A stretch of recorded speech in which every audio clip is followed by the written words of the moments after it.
Manco de Lepanto, el Boccaccio español y fundamentalmente padre de las letras castellanas. Él, prácticamente él, es el que crea la novela tal cual nosotros la conocemos. Como hemos visto en el Lazarillo de Tormes, la novela no era otra que simplemente una constante de aventuras seguidas. ¿Ya? Repito, hasta ese entonces, yo quería escribir una novela, solamente ponía una aventura, otra y otra y otra en forma continuada. No había más unidad que la presencia del protagonista. Eso es todo. ¿Ya? ¿El qué hace? Plantea una serie de situaciones. Vamos a verlas con calma al respecto de él y su gran importancia. Cervantes es un autor, digamos, grandioso, en el sentido que él prácticamente desarrolla los géneros conocidos de la época. Lo malo que tuvo mala suerte en los otros géneros. ¿Por qué no destacó, por ejemplo, en teatro? Porque obviamente estaban dos monstruos, como es el caso de Calderón de la Barca y Félix Lope de Vega, a quien el mismo Cervantes le bautizó como monstruo de naturaleza debido a la facilidad con que él creaba obras, ¿no? Creo que comenté que él creó más de 3.000 obras, ¿no? Obviamente, en la prosa, él es el fundador de la novela moderna. Él utiliza técnicas. Primera técnica, la novela dentro de la novela. Es decir, dentro de la novela se puede relatar otra pequeña novela. Una línea argumental. ¿Qué es eso? Un hecho que de una manera u otra va a dar sentido a todas las aventuras o historias que luego se cuenten, ¿no? Es decir, si pasa tal situación es porque tal situación previa ya se ha establecido. Algo que se va a seguir totalmente con el Quijote. ¿Ya? Entre las obras principales que tenemos de Cervantes tenemos la Galatea, novela pastoril, como ya hemos visto, los trabajos de Persiles y Sigismunda, una novela bizantina de múltiples aventuras, la tragedia llamada El cerco de Numancia, que cuenta esencialmente la caída de esta ciudad. Está ambientada en la época, digamos, antigua, ¿no? Cuando los romanos llegan a la ciudad de Numancia, la cercan y la conquistan, ¿no? También tenemos entremeses como La Guardia Cuidadosa y el único libro de poesía que él escribió, ¿no? Viaje del Parnaso. ¿Mm? Su teatro está recopilado, él ha recopilado al final en una obra llamada, no, 8 obras y 8 entremeses, ¿no? Listos para poner en escena. Así se llamaba, por cierto, ¿no? Más conocido como simplemente 8 obras, 8 entremeses. Aquí tenemos el retrato de nuestro amigo Cervantes. Pero Cervantes, ojo, él no obtuvo en vida, a pesar de que es muy reconocido, grandes ganancias. Siempre vivió penurias económicas, la pasó mal. Luego la batalla de Lepanto y fue tomado prisionero por los turcos. Estuvo en Argel durante varios años, hasta que un cura se compadeció de él y pagó la fianza para que lo dejaran libre. Después regresó a España, comenzó a publicar, sus obras no se vendían bien en su momento. Y a pesar de que luego escribía El Quijote, a pesar de que esa obra era muy reconocida, ese dinero no le hizo tampoco rico, debido a que él también tenía cuantiosas deudas, más que nada originadas porque él también volvió a ir a prisión en una segunda ocasión porque él había estado encargado de tesorero de un banco que quebró, más piña el hombre, y a él lo acusaron de, llamémoslo así, de haberse quedado con los fondos, ¿no? Sí, luego de los meses de prisión, previa investigación, se vio que él, uno, no había robado nada y dos, no tenía cómo probar que se hubiera robado algo. Así que todos esos gastos fueron pagados con las obras que él ganaba, al final, ¿no? No tuvo gran ganancia económica. Sin embargo, es el autor más reconocido de lo que es las letras castellanas. Como dato curioso, esta obra, El ingenioso Hidalgo Don Quijote de la Mancha, fue escrita la primera parte en prisión. Estando prisionero, salió a la luz esta obra, o sea, la escribió. Al salir de prisión, la publica. ¿Por qué lo hizo ahí? Muchos indican que fue una manera de mantenerse tranquilo frente a la adversidad que estaba estar en la prisión, ¿no? Esta obra tiene dos partes. Vamos ahí. Tiene dos partes esta obra, ¿ya? En la primera parte, que él escribió en 1605, tiene 52 capítulos, y la segunda en 1615 con 74. Si se percatan, hay 10 años de diferencia entre la primera y la segunda parte. ¿Qué pasó, no? En realidad, es más, si leemos el Quijote, espero que lo hagan, o caso contrario, al menos busquen enterarse lo mejor que puedan de esta obra. Repito, el Quijote es la segunda obra más traducida del mundo. Solo le gana la Biblia, imagínense. El Quijote es la segunda obra más traducida del mundo. Solo le gana la Biblia. Bien, ¿qué pasa con el caso de estos 10 años de diferencia? Si leemos el Quijote, nos daremos cuenta que la primera parte prácticamente era casi como autoconclusiva. Sin embargo, muchas personas quisieron aprovecharse de la fama de este Quijote y publicaron versiones falsas, apócrifas, ¿no?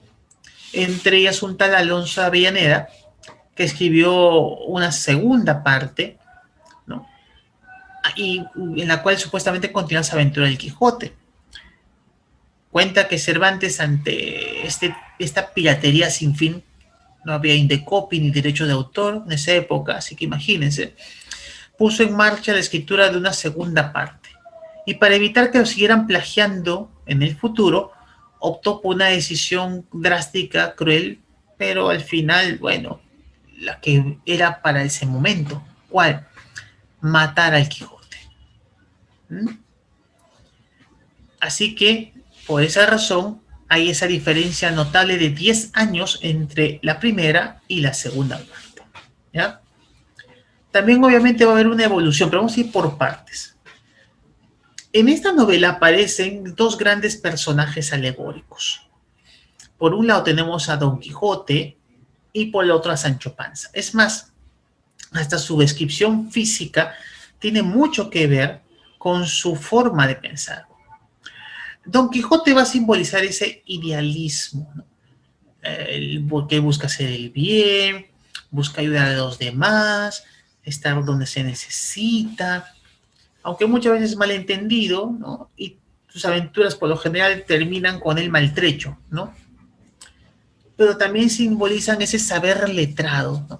Porque cuenta la misma obra que Alonso de Quijana, o Alonso Quijano, el nombre real de Don Quijote, era una persona que había leído muchos libros, pero se volvió loco luego de comenzar a leer libros de caballería, ¿no? Sancho Panza, por el contrario, a diferencia de Quijote, que es delgadito, flaquito, ¿no? Sancho Panza es bajito, rechonchito, simboliza ese materialismo, ¿no? Lo pragmático, el ver las cosas, ver para creer, o sea, esto hago, pero ¿con qué fin? ¿Para qué me sirve? Pero también simboliza el saber popular. Sancho Panza normalmente utiliza variados y múltiples refranes. Siempre tiene un refrán para cada situación. Algo que curiosamente el mismo Quijote en un momento de la obra se lo dice, le tipica. Ante lo cual Sancho se excusa diciendo que, bueno, a veces no puede controlar, ¿no? Y tiene ahí como los refranes a la flor de labios y suelta, ¿no? El que tiene listo para el momento. Hay bastante anacronismo, al menos en el personaje, ¿no? El Quijote usa una armadura de sus ancestros, ¿no? Utiliza al principio un casco, el cual él le adapta una viserita. Visera es eso que se baja así, algo así, de esa forma, no como lentes, porque él había leído así que eran los yelmos de caballería, y él solamente tenía el típico yelmo español o morreón, que era una especie de casco nomás, ¿no? Hay diversos estratos sociales en el Quijote. Alonso Quijano es un hidalgo arruinado, ¿no? Sancho Panza es del ámbito popular, un labriego, un labrador, campesino. Tenemos también sus amigos, un cura, un barbero, ¿no? así como conoce a dos duques que le juegan una broma, ¿no? Muy fuerte, ¿no? Pero de una manera u otra le haría cierto renombre. Hay varias zonas geográficas. Cervantes utiliza bastante bien la geografía de su país, España, para plantear los diversos lugares donde el Quijote correría cada una de sus aventuras. También está esto hecho que muchos años después, inclusive siglos después, otro autor español llamado Azorín escribiría un libro llamado Las Rutas de Don Quijote, en el cual él grafica, ¿no?, todos los lugares donde había estado Quijote, ¿no? Incluso si ahorita tú buscas con Google y pones ruta que siguió Don Quijote, se sale hasta un mapa en el cual se ve todo el trayecto. Muchas escenas son de tipo humorístico, ¿no? Hay varios niveles de lenguaje, desde el lenguaje popular, en el caso de Sancho Panza, el lenguaje arcaico, porque Don Quijote quiere imitar el habla inclusive de los viejos caballeros medievales, ¿no?, caballeros andantes, disculpen, y obviamente el habla culta, simbolizada en el caso de los duques y de las personas letradas con que se encuentra. Esta novela es totalmente barroca porque acá aparecen los siguientes rasgos. ¿Se acuerdan que dijimos que la novela de caballería utilizaba la técnica de un manuscrito hallado? Bueno, pues el Quijote lo utiliza. Acá hay un autor que es supuesto, el señor Cide Hamete Benengeli, de origen turco, del cual Cervantes indica que encontró un manuscrito y que lo está traduciendo. Hay juego de contrastes, desde el mismo Quijote y Sancho, pasando por una serie de aventuras, ¿no? La estructura es compleja. Recordemos que aparte que tiene una línea argumental, dentro de esta obra se insertan otras, lo que se conoce como novela dentro de novela. Son historias intercaladas, ¿no?, como El curioso impertinente, Historia del cautivo, entre otras. ¿Y por qué hace esto el Quijote? Porque su fin original de esta obra, tal como mismo Cervantes lo cuenta, era parodiar, satirizar, burlarse de las novelas de caballería, ¿ya? Y hay varias cosas justamente que hacen referencia a esta burla del libro de caballería. Por ejemplo, el yelmo de Mambrino, que Quijote logra obtener, entre comillas, que no es otra cosa que un bacín, sí, así donde uno orina, antes eran de metal, que le quita a un pobre barbero que asustado huye, ¿no?, al verlo cómo se adelantaba. ¿Por qué? Porque Quijote lo había confundido con un hechicero en su mundo de fantasía, ¿ya? El tema central de esta obra es esa lucha fuerte entre lo ideal y lo material, ¿ya? Lo ideal por un lado, lo material por otro, que vemos justamente entre el conflicto entre Sancho Panza y Quijote. Sin embargo, la obra también da algo. En un momento dado, ambos intercambian sus personalidades.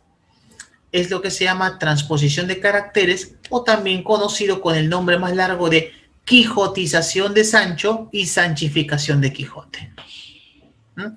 ¿Cómo se ve eso? Cuando Quijote al final muere, él maldice los libros de caballería, porque dice que han hecho hacer muchas locuras, ¿no? Y le pide perdón a Sancho, pero Sancho está llorando, porque se echa la culpa del estado de su amo, y él jura que pase lo que pase, él va a buscar la forma de ser caballero y continuar con este tipo de aventuras, ¿no?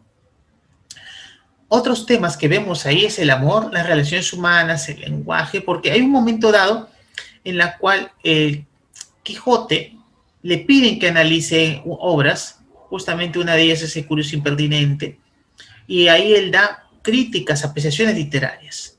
El mismo Cervantes, cuando la sobrina de Quijote y sus amigos, el barbero y el cura, queman la biblioteca, seleccionan obras y dan a entender el porqué. Ahí vemos también cierta crítica literaria. Aquí vemos justamente el simbolismo de ambos personajes, ¿no?